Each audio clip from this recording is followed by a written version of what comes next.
Почитувана колешке, толку многу зборови, а толку малку аргументи.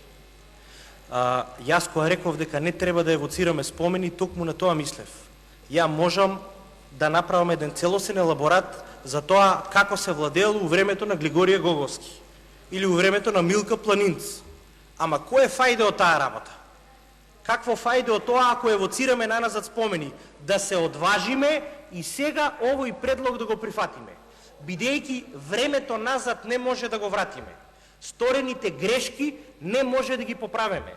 А тоа што сум помлад не значи дека немам право да дискутирам. Моето мислење јас го изнесувам. И затоа ви реков, одважете се, охрабрете се и поддржете го предлогот на СДСМ. Ќе покажете доблест. И токму од тие причини сметам дека овој предлог е добар.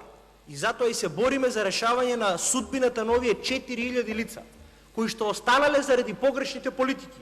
Еве уште еднаш признавам, но тоа не ве амнестира ако не гласате.